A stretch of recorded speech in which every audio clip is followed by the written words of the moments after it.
What are the strengths and weaknesses of sociocultural perspectives? Let's look at the strengths first. 1. Social, cultural, and familial factors are highlighted. Psychology has often overlooked social, cultural, and family influences, but sociocultural perspectives counter this. They actively attend to these influences. 2. Cultural differences are accounted for. Multicultural perspectives give long overdue attention to how cultural assumptions play a strong role in what kinds of issues cause emotional distress and how people express that distress. 3. Social change is encouraged. By attributing human suffering to oppressive social systems rather than unfairly blaming individuals, social justice perspectives promote social change. They avoid blaming individuals for their problems. Instead, they see family patterns, cultural norms, and unfair social conditions as the things that have to be changed in order to reduce psychological distress. 4. The experience of people diagnosed with mental disorders is highlighted.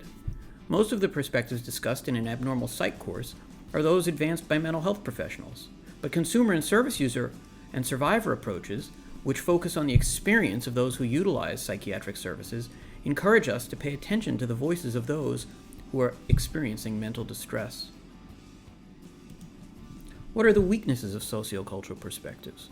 First of all, they have difficulty establishing causal connections between abnormality and social factors.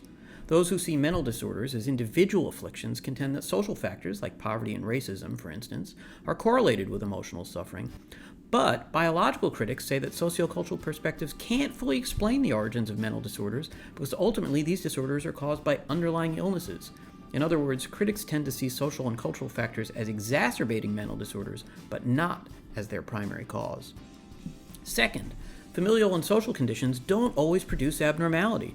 Two different people facing the same oppressive family and social conditions may respond very differently. One might develop symptoms of abnormality, and the other might not. Sociocultural perspectives can't easily account for this. So again, biological critics argue that sociocultural factors can only exacerbate or trigger individual disorders, but they can't explain them in their entirety. Third, sociocultural perspectives are often tied to a specific political agenda. Critics argue that social justice perspectives impose a left-wing political ideology on clients by objecting to the status quo of Western capitalism and by demanding that clients and therapists adopt progressive positions on issues like fair trade, unions, prison reform, education reform, environmental issues, and even the minimum wage.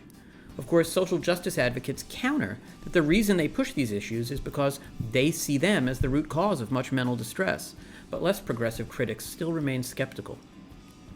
4. Consumer and service user perspectives are either too extreme or not extreme enough.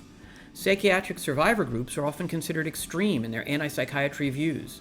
On the other hand, consumer groups may be too wedded to traditional medical model views of mental illness, and as a result, they fail to see how traditional approaches can sometimes have damaging consequences for patients.